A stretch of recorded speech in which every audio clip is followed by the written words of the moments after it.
Today, the Drug Enforcement Administration announced a massive drug bust connected to a major Mexican cartel. 19 people have been charged, including Washingtonians and foreign nationals. 4,165 pounds of crystal meth, 269 pounds of fentanyl, 23 firearms, and 37 federal indictments, all from a single operation. According to federal officials, the takedown dismantled a logistics network believed to be tied to the Sinaloa organization, one of the largest cross-border trafficking groups of the past decade. The operation was codenamed Takeback America. Over a span of 36 hours, more than 600 agents were deployed to 11 locations across the Seattle Tacoma region. Teams moved in precise coordination, striking on synchronized commands from industrial warehouses to suburban garages. Rotor blades cut through the low clouds as target number one's door was breached just 90 seconds after the operation began. There was no warning and no negotiation. The focal point of the investigation was the I-5 corridor, a vital transport artery running from the California border to the north. According to investigative files, 18 months of surveillance revealed that illegal shipments were disguised with legitimate documents and hidden among commercial cargo. Every freight truck carrying household goods could also conceal containers of chemicals or compressed powder. When the route switched shifts, investigators moved in. At one suburban warehouse, the hazmat unit was activated after the discovery of explosive chemical components. The area was sealed off while hazardous materials teams secured the site before handing it over to DEA and ATEF agents. At the same time, other teams seized thousands of fentanyl pills and locked down multiple firearm storage sites, according to the federal statement. When the dust settled, the first phase of Operation Takeback came to an end. The remaining numbers would decide what came next. Legal limits had been set from the start. Only verified information was released. Every detail in this report is drawn from federal records and official statements, and none represents a court verdict. All defendants are presumed innocent until proven guilty. Every federal operation has its own procedural framework. DEA agents collect samples, which are tested and verified in the lab. ICE cross-checks transport manifests to flag irregularities. FBI analysts extract data from seized devices, creating verified metadata for every communication chain. ATF specialists handle weapons and explosives, documenting the scene with precision. Together, they form a closed loop of evidence, from fieldwork to courtroom. Both physical exhibits and digital data must be sealed within a strict chain of custody. Each sample carries a unique identification code, a handler's signature, a timestamp, and the storage location. A single misplaced signature can invalidate the evidence entirely, a safeguard meant to protect both the prosecution and the defense. When calculating fentanyl quantities, laboratories use a standard reference. 2 milligrams equal a potentially lethal dose under controlled conditions. Any public estimate must include the term approximately and a defined margin of error. These figures are published not to cause fear, but to establish a consistent understanding of the risks. All public statements are subject to cross-agency confirmation. Data is not released unless verified by at least 2 federal departments. Incomplete or inconsistent findings are stopped at the command level, which is why official information often trails behind real-time events. The investigation continues, but only verified portions are made public. Beyond the legal framework, every statement also weighs its social impact. Many residents in the Seattle Tacoma area witnessed parts of the operation unfold, yet what they saw on the ground was not enough to draw conclusions. The guiding rule remains clear: only speak to what has been proven. 18 months before the raid, DEA agents conducted an undercover purchase in Tacoma.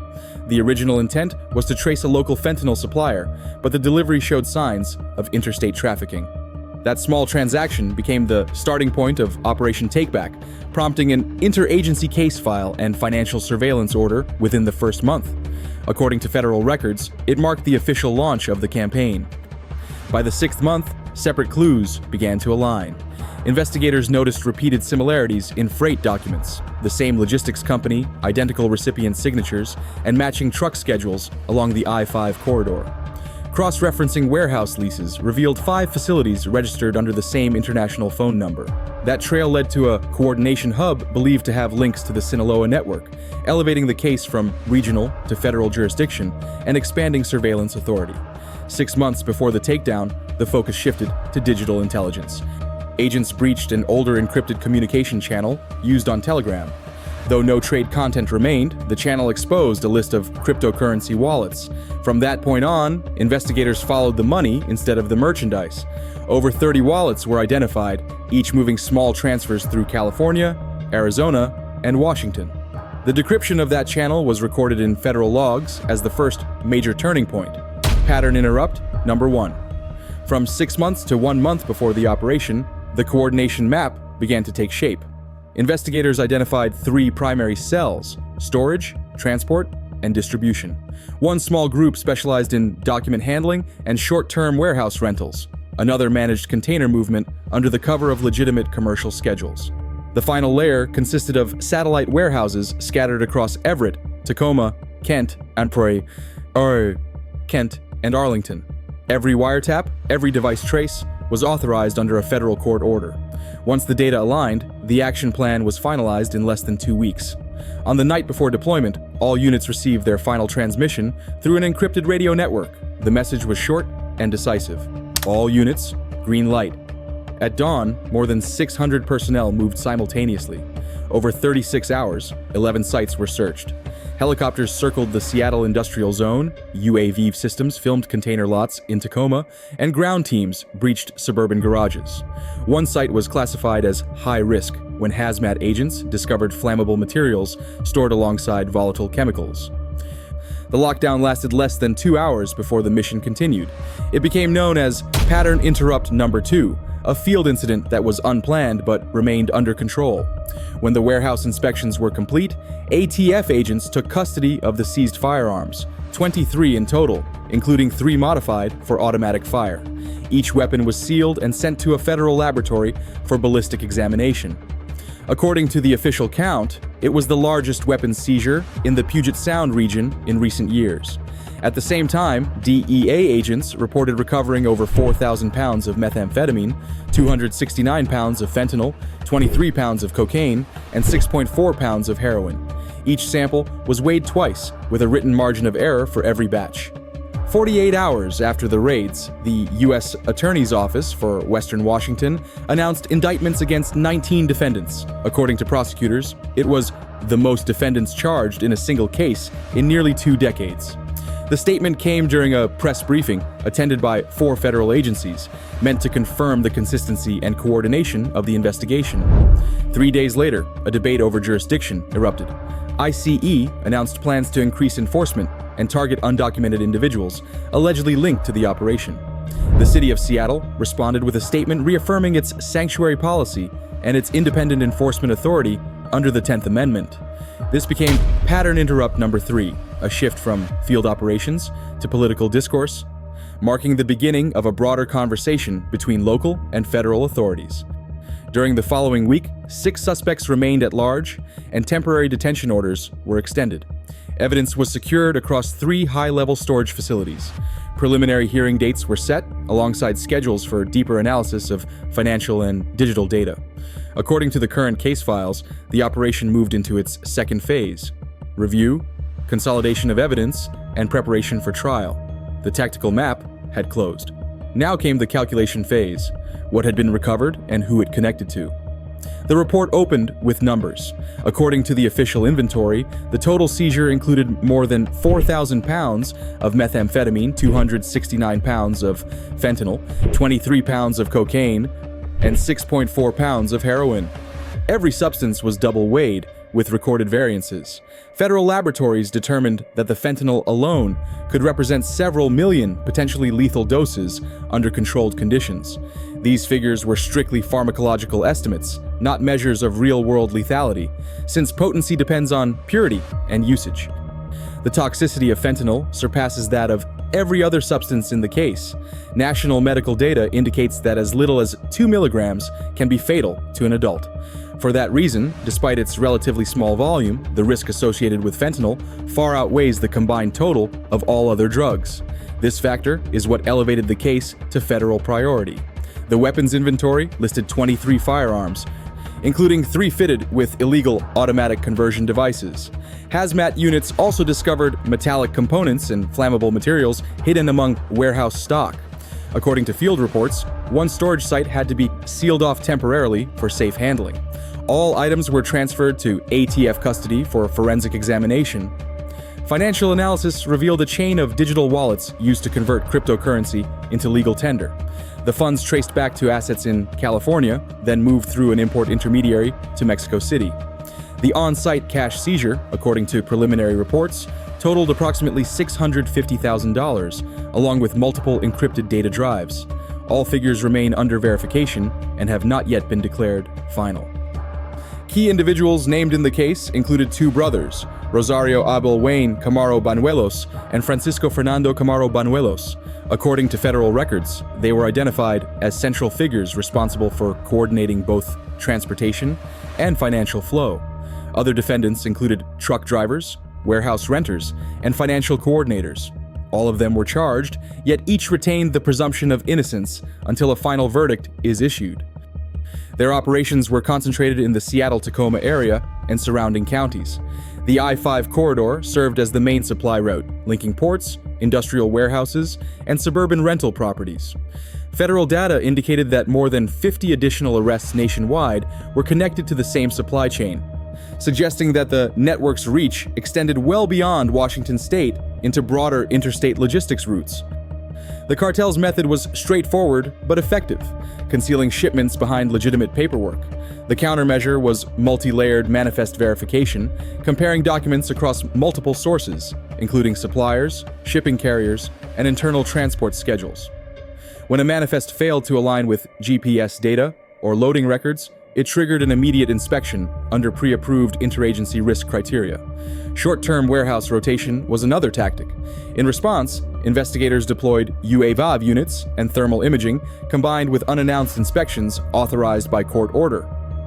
Thermal scans revealed unusual heat patterns, while aerial footage mapped the delivery routes. Ground teams then executed targeted searches.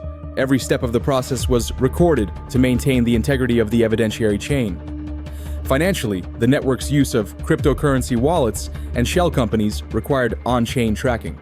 The Financial Analysis Unit conducted blockchain tracing to identify recurring microtransactions, then coordinated with banking institutions to trigger SAR, Suspicious Activity Reports. Small, repetitive transfers were flagged as potential money laundering when they coincided with problematic manifests or transport schedules. Each step followed strict legal protocol for collecting and preserving financial evidence. The encrypted chat channel formed another critical link. Once authorized, digital forensics teams extracted metadata from seized devices and reconstructed message timestamps. Even when the message content was unreadable, metadata revealed direct correlations between account holders and shipping schedules. This was described internally as a sensor-to-action model, where a single digital signal could activate a real-world operation. The logistics chain, or kill chain, was clearly defined. Order placement, product consolidation, interstate transport along I-5, short-term storage, batch division, final distribution. Each stage represented a possible point of intervention capable of disrupting the entire network. Priority surveillance targets included consolidation hubs, short-term rental warehouses, and truck routes with repetitive or abnormal scheduling. When one link was intercepted, the flow of goods stopped, forcing the financial wing to react, a tactical indicator of success. Interagency command operated through a real-time coordination system.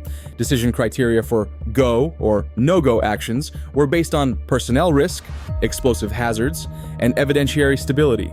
Every decision to pause or proceed was logged and archived. This structure allowed synchronized execution across all teams while preserving the evidentiary chain. Systemic weaknesses kept recurring. Temporary storage facilities, duplicated trucking schedules, and copy-pasted documents. The operational takeaway for local jurisdictions was clear. Tighten manifest verification, share logistics data, and train port personnel to identify anomalies. Small improvements at the front of the chain often generate major effects at the end.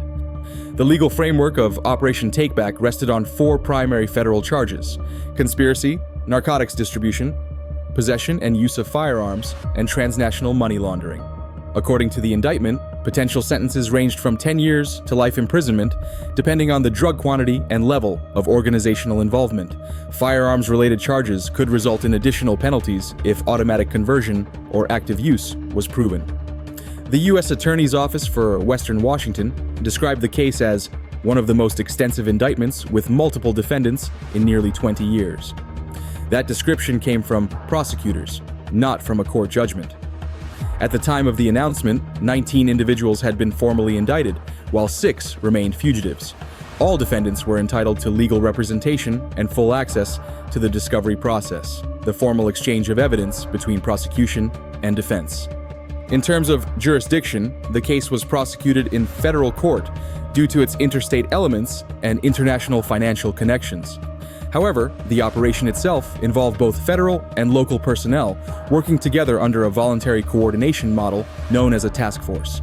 This structure allows local agencies to participate in joint enforcement efforts without being compelled by federal authority. The principle stems from the 10th Amendment and the anti-commandeering doctrine, which holds that the federal government cannot force local jurisdictions to carry out federal mandates. For that reason, when ICE announced plans to increase enforcement activity in Seattle, controversy quickly followed. The city reaffirmed its sanctuary policy, ensuring residents' legal housing rights, due process in detention, and the right to bail. This position did not reject cooperation, but emphasized that any enforcement must be grounded in law, not administrative directive. From an immigration standpoint, the legal outcomes fall into 4 general possibilities: temporary detention pending trial, conditional release on bond, additional prosecution for unlawful re-entry, and potential deportation following a criminal sentence if a conviction occurs.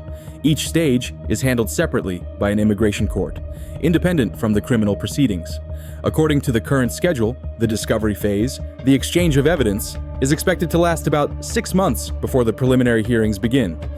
Federal courts hold jurisdiction over interstate offenses, while local agencies retain authority for on-site investigations, evidence handling, and public safety. This division protects both civil rights and the integrity of the evidentiary record. Each entity operates within its legal boundaries, reducing overlap and minimizing the risk of procedural challenges. The law sets limits, reality raises questions. Some information released to the public can be easily misinterpreted. The figure stating that the seized fentanyl equaled millions of lethal doses does not mean the substance posed that level of real-world threat. That figure is a laboratory conversion used only to quantify potential toxicity under controlled conditions. Statistics on causes of death among individuals aged 18 to 45 vary each year and by source. Any citation must specify both the time frame and the issuing health agency. The dismantling of one network does not end the broader supply chain. The resulting gap can quickly give rise to new structures, unless interdiction continues at the document and financial flow levels. Above all, every defendant remains presumed innocent until a lawful verdict is rendered. Keep a clear head and focus on what can be done next. There are 3 key takeaways after Operation Takeback: logistics nodes, transport contracts, and digital money flow. These are the foundation for preventing future restructuring. The immediate priority is cross-verifying manifests, shipment schedules, and data sharing between agencies. The next step is monitoring court calendars, wanted lists, and shifts in freight routes.